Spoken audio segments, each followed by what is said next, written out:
Hello students, कैसे हैं सब। बेटा आज हम बिजनेस स्टैटिस्टिक का नेक्स्ट टॉपिक है जो हमारा करने जा रही हैं। हमने जो कोरिलेशन का चैप्टर स्टार्ट किया हुआ था उसका हमने जो अज्यूम्ड मीन का मेथड है, शॉर्टकट मेथड और डायरेक्ट मेथड्स हैं जो कैलकुलेट करने के लिए कोरिलेशन कल कवर कर लिए थे। आज हम कर रही हैं when arithmetic mean, standard deviation and assumed mean are given. जब आपको क्वेश्चन में अर्थमेटिक मीन दे रखा हो, मतलब मीन निकाल के दे रखा हो, स्टैंडर्ड डेविएशन दे रखा हो क्वेश्चन का, और अज्यूम्ड मीन दे रखा हो क्वेश्चन में, तो उस केस में आप कैसे कैलकुलेट है जो कर सकते हो। ठीक है, when where deviations are taken from the assumed mean दिया हो, तो उस क्वेश्चन को आपने इस फॉर्मूले से सॉल्व करना है बेटा। R is equal to sigma x y, जो हम डायरेक्ट मेथड में यूज़ कर रहे थे, छोटे x and y, that is x minus जो एक्स बार है वो स्मॉल एक्स है, y minus y bar small y है, दोनों को मल्टीप्लाई किया और उसका समीशन किया, माइनस एन, एन मतलब नंबर ऑफ आइटम्स, उसके बाद ब्रैकेट में आपके पास है बेटा एक्स बार और अज्यूम्ड मीन। कौन सा अज्यूम्ड मीन? जो एक्स सीरीज में आपने अज्यूम्ड मीन लिया है वो वाला। नेक्स्ट है वाई बार, वाई का मीन माइनस अज्यूम्ड मीन। कौन सा अज्यूम्ड मीन? जो आपने वाई के लिए अज्यूम्ड मीन लिया था। तो इसको डिवाइड बाई है n, standard deviation of x, standard deviation of y, ये फॉर्मूला है। तो आप अगर इतना फॉर्मूला देखो तो बेटा ये वो वाला फॉर्मूला है जो हमने डायरेक्ट मेथड के लिए किया था। अगर इस पोर्शन को आप देखो तो sigma small x y divide by n, standard deviation of x, standard deviation of y. तो इसमें आपको क्वेश्चन में जो है स्टैंडर्ड डेविएशन गिवन है, अज्यूम्ड मीन गिवन है, एक्चुअल मीन गिवन है, तो इस क्वेश्चन को आपने इस मेथड से करना है। तो ये आपने लगा लिया जो एक्चुअल मीन आपको गिवन है और ये आपने अज्यूम्ड मीन जो गिवन है। देखिए किस तरह का क्वेश्चन है जो इसमें आता है बेटा। ये है आपके example number 21, number of pairs of observation in x and y. कितनी है आपकी? एन। ये आपकी एन है बेटा, एन दे रखी है, number of observation each x and y में। एक्स सीरीज का अर्थमेटिक मीन, इट मीन्स आपको एक्स बार दे रखा है बेटा। उसके बाद एक्स सीरीज का अज्यूम्ड मीन मतलब ए दे रखा है एक्स सीरीज का। उसके बाद एक्स सीरीज का आपको दे रखा है स्टैंडर्ड डेविएशन, तो ये आपका जो है स्टैंडर्ड डेविएशन ऑफ एक्स दे रखा है आपके पास। फिर है आपके पास वाई सीरीज का अर्थमेटिक मीन। वाई सीरीज का अर्थमेटिक मीन आपके पास है, सॉरी वाई सीरीज का अर्थमेटिक मीन मतलब वाई बार, मतलब एक्चुअल मीन निकाल के दे रखा है उसका। उसके बाद उसका अज्यूम्ड मीन आपको दे रखा है, दैट इज ए वाई आपका जो है। उसके बाद आपके पास दे रखा है वाई सीरीज का स्टैंडर्ड डेविएशन जो है स्टैंडर्ड डेविएशन ऑफ वाई, इस तरीके से आपके पास। ठीक है जी। उसके बाद submitting of products of, submitting मतलब सबमिशन, प्रोडक्ट मतलब मल्टीप्लिकेशन ऑफ कॉरस्पॉन्डिंग डेविएशंस जो आपने लिए हैं एक्स एंड वाई की, उनकी डेविएशंस को मल्टीप्लाई करके अगर उसका सबमिशन किया उसका टोटल कितना आता है 2176। इट मीन्स ये आपको दे रखा है small sigma x and y की वैल्यू। तो इन सभी वैल्यूज़ को आपने इस क्वेश्चन में पुट करना है। सिग्मा एक्स वाई आपको 2176 गिवन है, नंबर ऑफ आइटम सीरीज में 8 थी आपके पास, एक्स बार जो आपका है 74.5 गिवन है, उसका अज्यूम्ड मीन 69 गिवन है। उसके बाद वाई बार जो है 125.5 गिवन है। उसके बाद उसका अज्यूम्ड मीन सीरीज वाई का 112 गिवन है, डिवाइड बाई एन 8 आपका नंबर ऑफ आइटम्स। उसके बाद standard deviation of x, standard deviation of y से मल्टीप्लाई किया। इस सारे को सॉल्व करके आपके पास आया है R is equal to positive 0.955। It means आपका high degree of positive correlation इसमें जो है। तो इस तरह का क्वेश्चन है जो बेटा वो आपको एग्जाम में आ सकता है, ये फॉर्मूले से भी सॉल्व किया जाता है इस क्वेश्चन को। इसके बाद है आपके पास properties of Karl Pearson's coefficients. कुछ प्रॉपर्टीज़ दे रखी हैं, यहाँ कार्ल पियर्सन के मेथड खत्म होता है बेटा और उसकी प्रॉपर्टीज़ हैं जो कुछ दे रखी हैं। तो इम्पॉर्टेंट है प्रॉपर्टीज़, बहुत बार एग्जाम्स में पूछी जाती हैं। Properties of Karl Pearson's coefficient. First है in case correlation is present then the coefficient of correlation would be between +1 and -1 के बीच में लाई करेगा। Second, coefficient of correlation is based on a suitable measure of variation taken into account all the terms है जो उनको consider करता है। Coefficient of correlation measure both direction and degree दोनों बताता है। डायरेक्शन मतलब पॉजिटिव एंड नेगेटिव, डिग्री मतलब +1 से लेके -1 के बीच में उसकी जो वैल्यू आती है। If there is accidental correlation अगर होगा, in that case the correlation of coefficient might lead to fallacious conclusions, it is known as nonsense and spurious correlation. जब आपका जो लॉजिकली उसमें कोई लॉजिक नहीं होता, एक्सीडेंटली निकल आता है उसको, जो कॉजन वाला केस आपने किया था। उसके बाद है coefficient of correlation does not prove causation but it is simply a measure of covariation है। तो अगर कई कॉमन चीज़ों के कारण, म्यूचुअल डिपेंडेंस के कारण, या दोनों चीज़ों को एक चीज़ अफेक्ट करती है इसलिए कारण अगर आपका जो आ रहा है कोरिलेशन, तो वो लॉजिकल नहीं होता। तो वो जरूरी नहीं है कि हमेशा जो कोरिलेशन है वो लॉजिकली भी सही हो। It is independent of change of scale and origin of x and y. जो हमने किया था कॉमन फैक्टर से अगर आप डिवाइड करते हो तो एंड में कॉमन फैक्टर से आपको मल्टीप्लाई करने की जरूरत नहीं है, आंसर आपका सेम रहेगा। Coefficient of correlation is geometric mean of two regression coefficients symbolically. It means अगर आप इन तीनों में से दो की वैल्यू पता है तो आप तीसरी निकाल सकते हो। ये जो दे रखे हैं BXY एंड BYX, ये बेटा आपके हैं रिग्रेशन कोफिशिएंट्स, इनको बोलते हैं रिग्रेशन कोफिशिएंट्स बोलते हैं। या आप जो मेथड्स करोगे रिग्रेशन के तो आपको समझ में आएंगे। BXY और BYX की वैल्यू जो आप रिग्रेशन के चैप्टर में कैलकुलेट करोगे, अगर उन दोनों को मल्टीप्लाई करके उसका अंडर रूट कैलकुलेट करते हो तो आपके पास कोरिलेशन निकल आता है। This is a geometric mean of two regression coefficients. Coefficient of correlation is independent of the unit of measurement. कोई भी यूनिट ऑफ मेजरमेंट नहीं इसका मैटर करता। Coefficient of correlation works both way, RXY या RYX निकाल लो, दोनों का answer same आएगा, उस पर कोई भी फर्क नहीं पड़ेगा। इसका मतलब ये है कि अगर X सीरीज़ को आप पहले रख लो, Y को पीछे रख लो, या Y सीरीज़ को पहले लिख लो, X को सीरीज़ को बाद में लिख लो, तो आप कैलकुलेट करो तो आंसर में कोई भी चेंज नहीं आएगा। लेकिन जब हम रिग्रेशन का चैप्टर करेंगे तो उसमें देखिए हमने BXY अलग से लिखा है, BYX अलग से लिखा है। इट मीन्स उसकी दो अलग अलग वैल्यूज़ आएंगी। अगर आप X आगे लेते हो, Y पीछे, या Y सीरीज़ को पहले लिखते हो, X को बाद में लिखते हो, तो दोनों के आंसर में फ़र्क आएगा, लेकिन कोरिलेशन में ये नहीं है।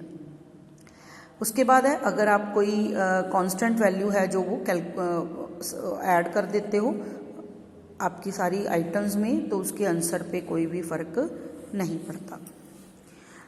Assumption of coefficient of correlation की कुछ अजम्पशंस हैं। क्या? रिलेशनशिप हमेशा मानता है कि लीनियर है। अगर आप उसको प्लॉट करोगे तो आपके पास एक स्ट्रेट लाइन है जो बनेगी, अगर ग्राफिकली प्लॉट करोगे तो। नॉर्मल डिस्ट्रीब्यूशन ये मान के चलता है कि जो भी आप कोरिलेशन जिन सीरीज का निकालते हो उसकी डिस्ट्रीब्यूशन क्या है, नॉर्मल है। अब नॉर्मल डिस्ट्रीब्यूशन आपको नहीं दे रखी। Related in a casual fashion, there is a cause and effect relationship होता है हमेशा आइटम्स में and distribution of item of the series में। If forces are independent that can not be by any correlation. अगर दोनों एक दूसरे पे डिपेंड नहीं करेंगे, उनमें कुछ रिलेशन नहीं होगा, तो कोरिलेशन फाइंड नहीं किया जा सकता। ये थी कुछ assumptions of coefficient of correlation. इसके बाद बेटा आपको कुछ मेरिट्स एंड लिमिटेशंस दे रखी हैं कार्ल पर्सन्स के कोफिशिएंट ऑफ कोरिलेशन की। मेरिट्स में फर्स्ट आपके पास है काउंट्स ऑल द वैल्यूज, मतलब all the values of the series को कंसीडर करता है कोरिलेशन। दूसरा मोर प्रैक्टिकल एंड पॉपुलर, सबसे ज़्यादा practical implication and popular method जो है वो Karl Pearson's coefficient of correlation है। Third numerical measurement of R को आप मैथमेटिकली फॉर्मूले से आंसर निकाल सकते हो, that is degree find out कर सकते हो। मेजर्स डिग्री एंड डायरेक्शन, दोनों चीज़ें बताता है, डायरेक्शन भी बताता है, पॉजिटिव रिलेशनशिप है या नेगेटिव, एंड डिग्री भी बताता है। फैसिलिटेट कंपैरिजन के लिए बहुत हेल्पफुल है coefficient of correlation. Algebraic treatment possible, आगे फर्दर चैप्टर्स में जो है इसको यूज़ किया जाएगा, फर्दर स्टैटिकल टूल्स में इसको यूज़ किया जा सकता है कोरिलेशन को। तो ये थी बेटा कुछ मेरिट्स ऑफ कोरिलेशन। उसके बाद आपके पास कुछ डीमेरिट्स दे रखी हैं Karl Pearson's coefficient of correlation की। फर्स्ट है कि लीनियर रिलेशनशिप, ये अज्यूम करके चलता है कि हमेशा लीनियर रिलेशनशिप होता है, पर हर चीज़ में ज़रूरी नहीं है कि लीनियर रिलेशनशिप हो, इसकी जम्पशन ये गलत है। सेकंड, मोर टाइम कंज्यूमिंग, थोड़ा मेथड है तो टाइम टेकिंग है। अफेक्टेड बाय एक्सट्रीम आइटम्स, क्योंकि मीन को कंसीडर कर रहे हैं, अर्थमेटिक मीन को हम, तो एक्सट्रीम वैल्यू से इफेक्ट है जो इसमें होता है। डिफ़िकल्ट टू इंटरप्रेट, क्योंकि इससे तो आपको वैल्यू आ गई 0.543, तो आपको उसको इंटरप्रेट अपने वर्ड्स में करना है, तो इसके लिए इंटरप्रिटेशन है जो कई बार अगर आप गलत इंटरप्रिटेशन करते हो उसकी, तो उसके रिजल्ट्स हैं जो वो गलत हो सकते हैं। तो ये थी कुछ demerits of coefficient of correlation. इसके बाद बेटा एक टॉपिक दिया है शॉर्ट नोट में बहुत बार पूछा जाता है, coefficient of correlation and probable error. तो प्रोबेबल एरर है जो वो क्या है, the probable error of r is an amount which if added to and subtracted from the average correlation coefficient produces amounts within which the chances are even that a coefficient of correlation from a series selected at random will fall। कहता है उतनी value जितनी आप probably add कर दो are की value में, तो उतनी वैल्यू जो है प्रोबेबली है कि चांस है कि रियल टाइम में उतनी वैल्यू आपकी एग्जिस्ट करेगी, that is called probable error.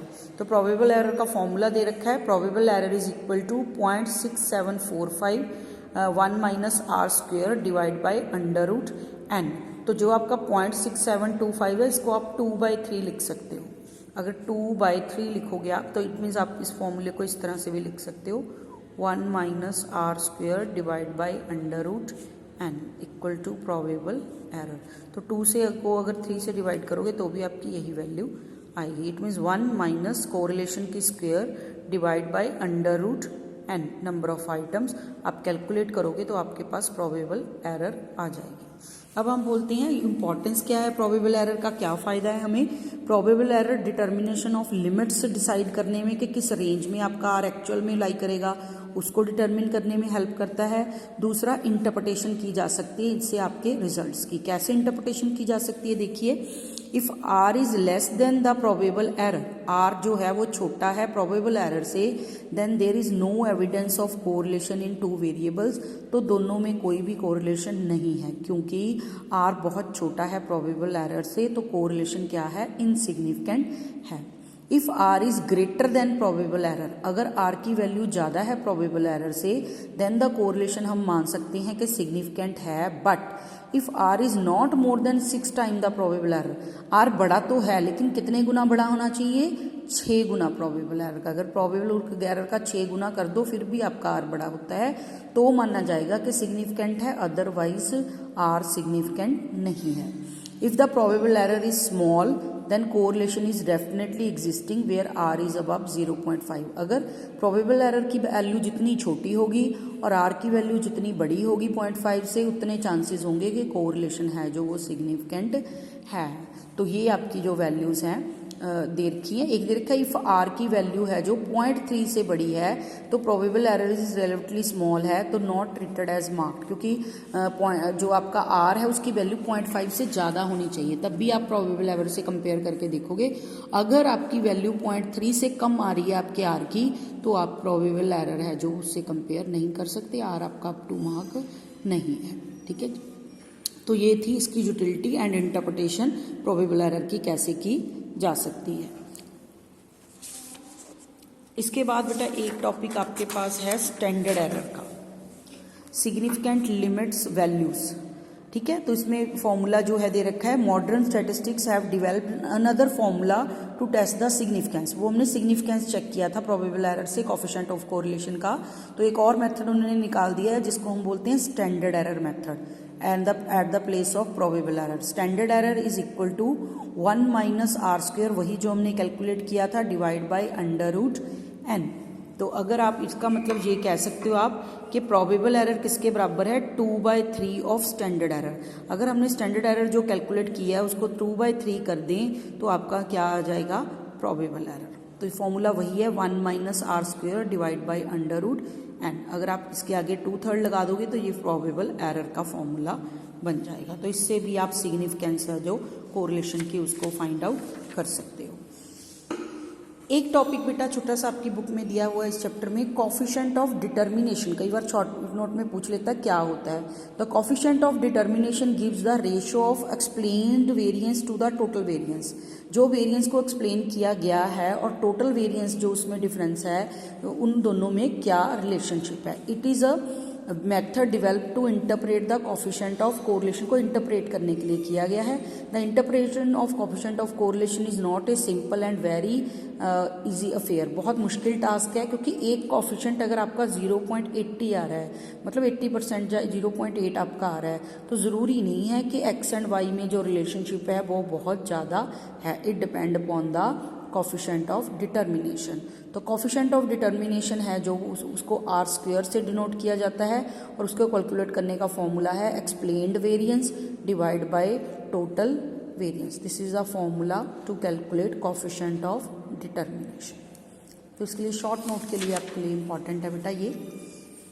तो ये थे आपके वेरिएंस जो हो सकते हैं। इसके बाद हमारे पास बेटा रैंक कोरिलेशन का नेक्स्ट टॉपिक है, वो हम हमारी नेक्स्ट वीडियो में करेंगे। रैंक कोरिलेशन क्या होता है, उसको स्पीयरमैन्स मेथड बोलते हैं रैंक कोरिलेशन को। तो मिलते हैं बेटा नेक्स्ट वीडियो में।